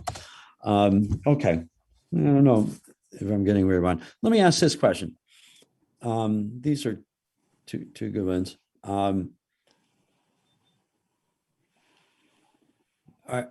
Would we have the same priorities if this is what we were trying to accomplish as if we were trying to accomplish this? Not necessarily. Yeah. But I think that's the tricky part of it, is that different pieces of land offer different benefits, and that's why you're not just comparing apples to apples, and that's why we need to be thinking about this at all. Yeah. So let me try to use that as a springboard to see. In the first pass, and Jason knows it as well, we developed a prioritization, a way to do priority ranking.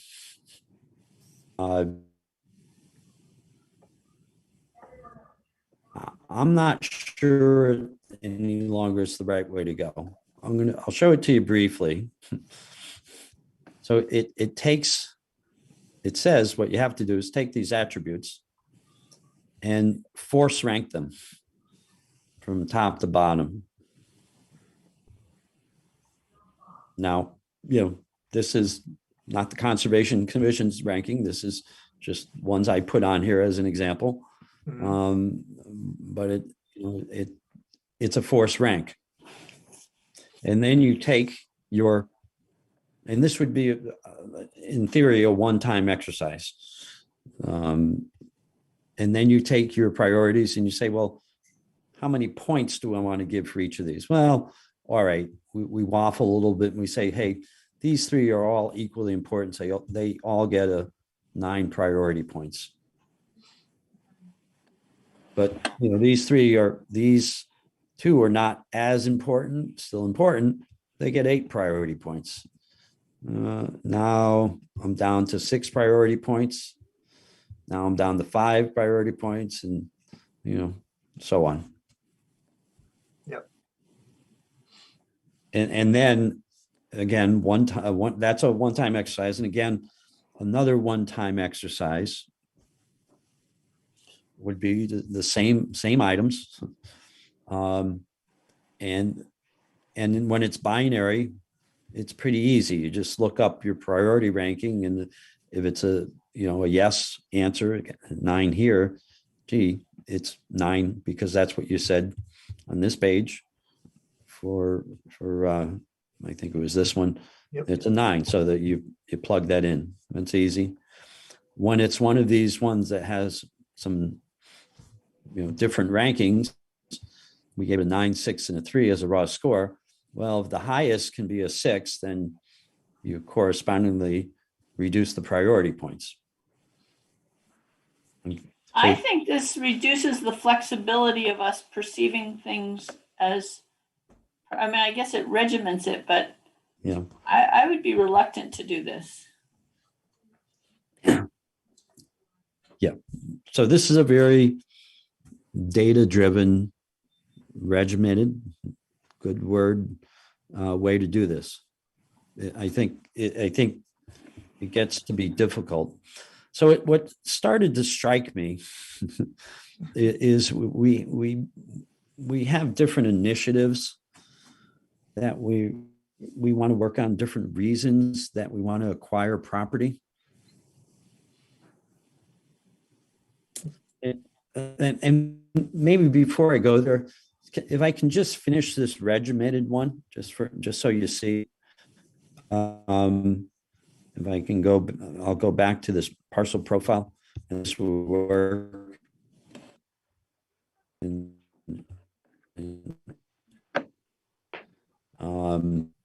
This becomes just, you can just set up the Excel, and once you put in the score, it ripples.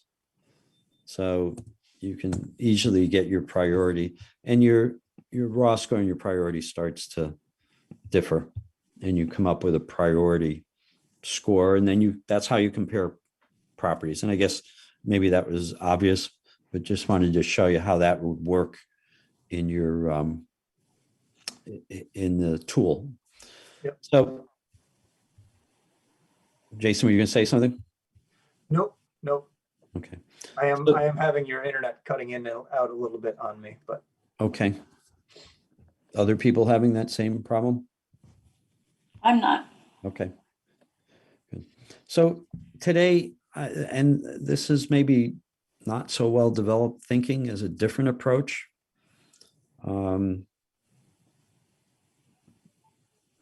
I started thinking, we're going to have these properties in the profiles, and I started saying, well, if we're doing planning and what's a property should be used for, which properties do we want to acquire? we probably do it for a number of different reasons. So why are we trying to acquire a property? These are some of the reasons I came up with sort of quickly. Based upon some of the things we've been doing, some of the things going on in town, et cetera. And then, wondering if, as we did the profile, and you saw a little bit of it back here, we put on this acquisition code. Why would that be?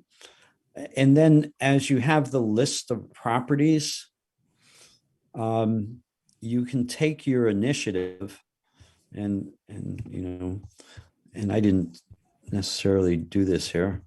Oops, excuse me.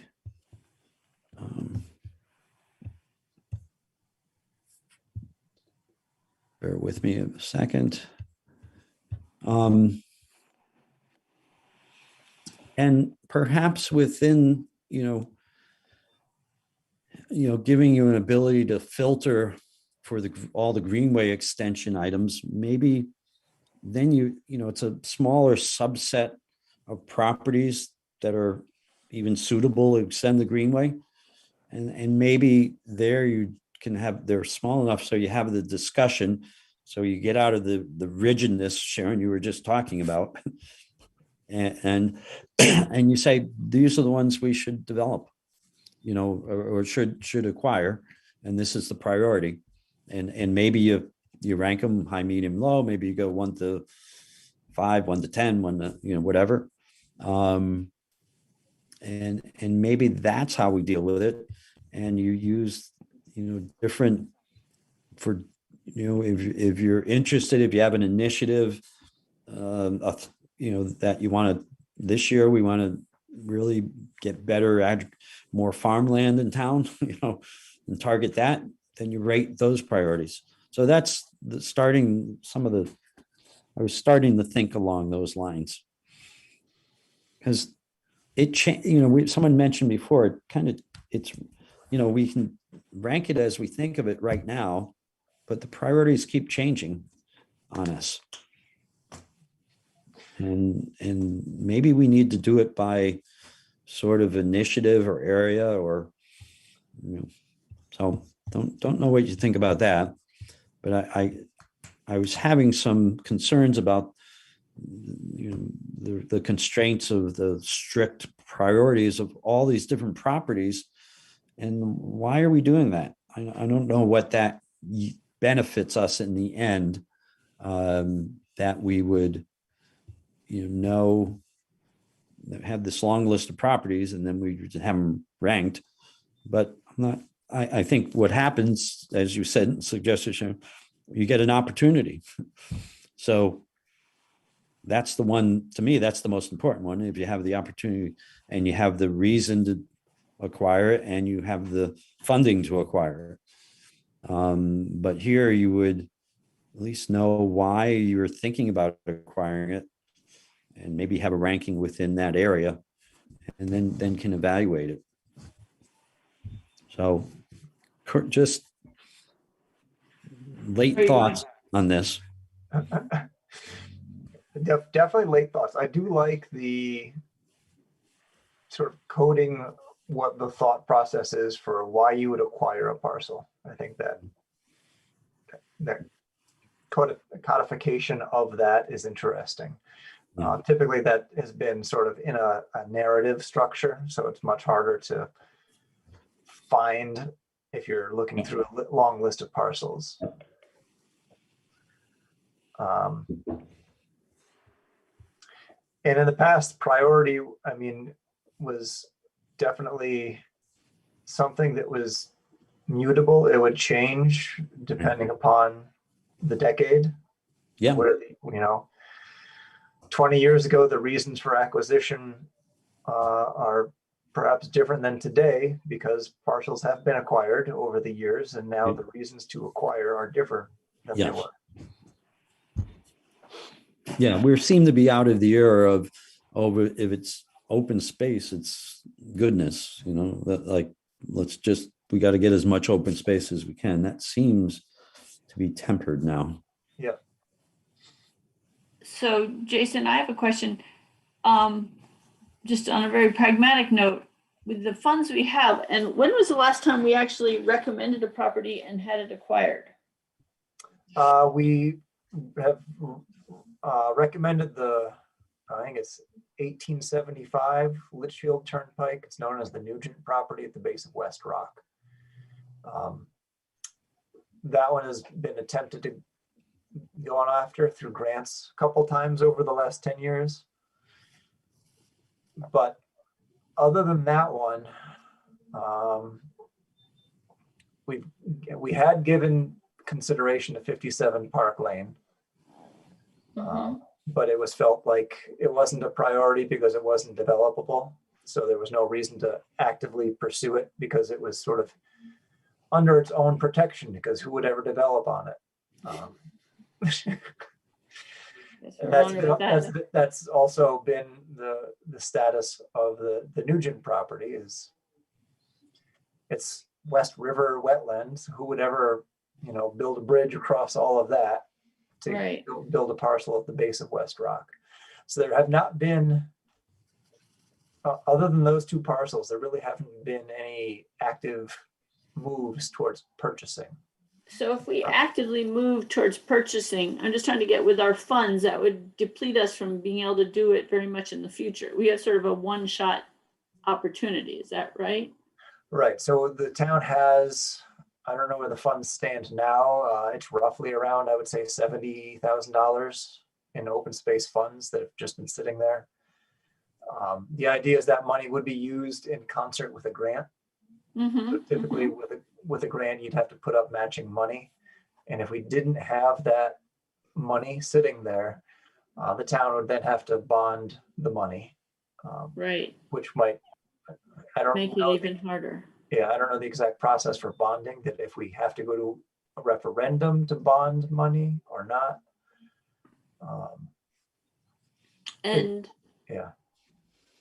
Do we have the possibility to do it in concert with like the land trust or something too? Can we join forces, or are we obligated to do it separately because it would be our land, town land? I think that probably depends upon the situation. Okay, I'm just trying to get an idea of, if we do all this work, we really have one shot at one piece of land. And that's my understanding. And that's one of the reasons that priority has always been something to consider, is that do you is there a way to get more money? How did we get, can we replenish that supply if we deplete it, or? I'm not sure how the money got there. It's been there for a very long time. But to get money into it would require a funding request in the whole budget process with the town. We'd have to advocate that the town now, more tax money goes into an open space fund instead of towards human services or retirement or whatever the other pockets would be. So Jim, I know that, Tim, this might sound off track, but I'm just trying to figure out if our strategy is to pick one that we want to acquire in the next 5 years because we know that people are thinking of selling it, or if we want to have lots of potential to get lots of different possibilities, but it doesn't seem like we have the ability to do that. So it seems like this would be a good tool to use to really narrow down what we want to do. And do we always want to have the potential, or do we want to use the potential to really increase the land possibility, the open space or the land we acquire? And to me, that affects how I think about this whole thing a little bit. Yeah, I don't think it's off track at all. Sharon. I think we should be thinking of why we're using the tool. I think that's where I started tonight, right? Yeah. Why do we have this? And we'll go back, it's good to be consistent, and, we can pass it on, misspelling included. And we, all of a sudden somebody came to us with a grant and said, we got some money. You could make a decision quicker. It also seems to me the reason for this tool opens us up to be able to learn about the next phase, which would be how to get a grant. Because Yeah. If we actually have a possibility, we can't be so naive as to not know the next steps. I mean, maybe that's another thing is, okay, we choose a property. What are the next steps to realize it? Do we go right to the town? Do we look for grants? Do we? Yeah. Because I don't even know where I mean, maybe all of you do, but I have no idea. The town does have somebody who is a specialist at grant writing, I believe. They used to. I They think. used to. Yeah. Yeah. Not anymore. No. I, yeah. But I can tell you the process is that the Conservation Commission recommends. We cannot act on our own and fill out grant applications and commit the town to any sort of action. So in our advisory capacity, we recommend to the town, the Board of Selectmen, to go after a grant and for reasons X, Y, and Z. And here's our supporting documentation as to why it's a good idea. So we sort of sell the town on it, and we assist the town with writing the grant. So it seems to me then the thing we most want to do is if a piece got threatened, then we step into action. Because as long as things are status quo, that land is not changing and somewhat protected. You know, if no one's fussing with something, then it's okay. But if someone were to start to want to develop something, that's when we'd get more interested. Is that what all of you guys think? That's how it's been in the past. And I think that's an easy approach. It's the reactive approach. And, 57 Park Lane might be the perfect example of that, is that kind of let our guard down and suddenly the forest got wiped out and now there's solar panels going up, which in this case, arguably good, bad. Right. I mean, Exactly. that's a tough one. But I think there's we also only have there's one also shot. Sorry. But Go there's on. also the benefit of making sure you're identifying what parcels are most interesting, and keeping an eye on them and keeping an ear out for changes that are coming, which gets to the point of, something's going to happen. Someone's going to sell it. What are we going to do about it? Yeah. So maybe we even create a little strategy for that. But what about, and maybe we should think about applying this score and raw score to the piece that Leland talked about and just see how it ranks. I would prefer not to do that exercise again. No, not today. I'm just saying it another point. But even, see, I found that was so riddled with kind of conflict of interest issues that, like, I would be happy to pick literally any other property in town. But that one was a conservation member bringing his property that abutted his own and, that had been sold at a tremendous profit, blah, blah, blah. But also, I'd like to say it's 9:10. Can we kind of figure out how much more discussion we want to have this evening? And then how long the chairman report's going to be? Because it is getting quite late. I am very willing to sort of wrap things up because I'm fading as well. Okay. Tim, shall we share this with the group and resume discussion? Because now you've sort of given the introduction to all of us. Yep. And allowing us to sort of sleep on it and digest it a bit. Yep. The one that I'm going to sort of cogitate on the most is prioritization. Because I can understand how that becomes a sticky thing. Yeah, I got the sense of the group was good, through the raw score, Yep.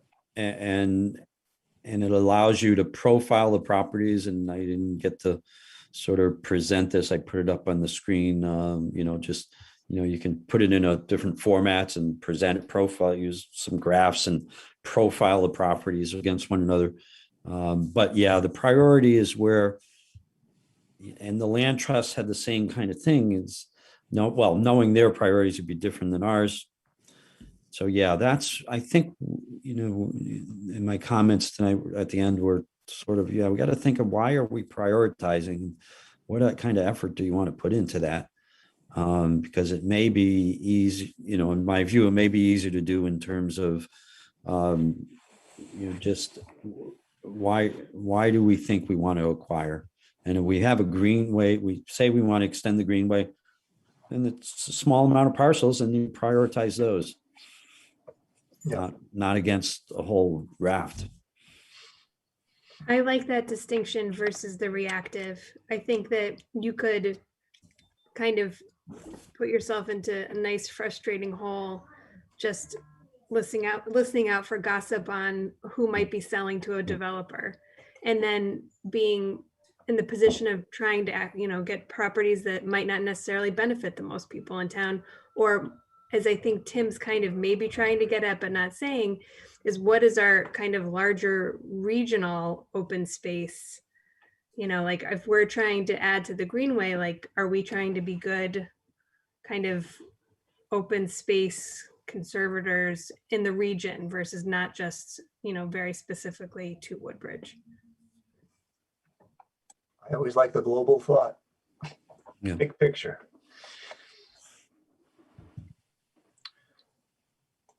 So yes, Jason, I mean, I'll clean it up a little, send it out and let everybody cogitate on it. And the question is, what else in the meantime can we be doing,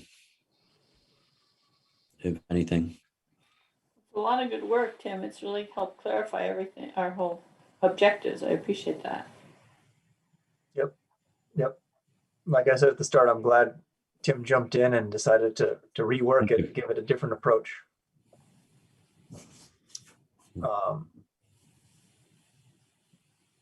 Next steps, I think we'll probably continue the discussion at our next meeting. And that I'd like to circulate this to the group, Tim, if there's any other tweaks you want to make to it beforehand, do that, and then send it to me and I'll get it out to the group so that prior to the next meeting, everybody can scrutinize it again. And I think we'll probably focus on the tail end of the piece about priority ranking, reasons for acquisition, and how that fits into the scheme of things for us. Okay. One question. Any thoughts about sharing the actual tool with the land trust, who again is developing their own tool? While I showed it to them in its original state, not with today's development, I did not share it with them. I did not send it to them. I'm all for it. I mean, they could certainly watch our 2-hour meeting and see it all over again. Please. But I think it is, since you'd already opened the doorway to a couple of members on the land trust, I think it's all right to share it with them. They seem to be the working group that's working through it. So yeah, and I really would like to develop the collaborative with them, because I think we can just exchange information. We're interested in the same things. We're all on the same team here, I think. Yep. So I think it's totally fine. I'd like to develop that habit. Go for it. Yeah, sounds good. Okay. All right. Good. So thank you. You're welcome. Thank you. And the last item on the agenda is the chairman's report. And Kate, you'll be happy to hear I only have one item. It's very short. And it's actually Leland's neighbor's property. He had asked if I had heard anything about it. I asked him if he had heard anything about it. Nothing. Don't know what's going on over there. So, Jason, you be more specific. Who's Leland's neighbors? It's the Chris Sorensen farm property, where the little farm stand is, on Litchfield. Is it? No, Amity Road. Amity Road. Just past Center. It's a large parcel that spans, maybe I can just bring it up on the screen real quick if I can find the map. There's the map. I'll drag this over. Sorry, Kate. I didn't know. I don't know Leland. I have not met him. I don't know where he lives. So on the screen, you should see, so here's the high school. Right. You got the football stadium. So it's this large parcel here Yep. that's It being is a discussed. it's historic farm property. Yep. That is still currently farmed. The person who bought it from Chris Sorensen, I believe, has some kind of rental agreement with him at a very nominal fee, as does Leland. And then do you want to point out on the map where our fellow Conservation Commission member lives? That is Leland's Yeah. house. Right. So he looks out across these fields, so it's a direct impact for him for sure. Mary Mountain Farm. I think. What's the impact? I mean, what's happening, or what do we think might be happening? Or There's a subdivision proposal. So it's, and I think it's more than just this parcel because the same owner owns this piece as well. So there's a subdivision encompassing, I think, both of the parcels in some capacity and I'm guessing probably the minimum, the 2-acre lot size. yeah, the subdivision with the purpose of development. Yes. Yep. Okay. If I'm not mistaken, I believe there are some conservation easements on one of those properties. Well, you And know more than I do. I believe we could, if it wasn't so late, I'd say we could look it up real quick and demonstrate how to use the town's land records. But I believe multiple people own the conservation easements, and the Woodbridge Park Association is one of them. Huh. I'd be interested to know more about that one. Believe. Yeah. Do we have an address? 37 North Peace. And what's the other one? 17 Woodbine. Woodbine. and so we refer to both of them though as. I think the Woodbine address is the one that most people, at least maybe in the documents that I've heard about, that's what it's. Maybe I'm confused because I thought, didn't we say they were on Center Road? No. No. These are on North Peace. North Peace. Then my comments are retracted. I thought we were looking at it. I thought I heard Center before, and that's what I thought I was looking at. Yeah. No, we're I don't know if I zoom out a little bit more. In the farm. Okay. Yeah. So Center Road's down south from this area. All right. It was turned around. So in any case, I have not heard any news on the development over there. Could probably inquire with Chris at Town Hall to see if there's any been formal plans submitted or not. And that is it for Chairman's report. Ready. I will now make a motion that we adjourn. Second. All in favor? Aye.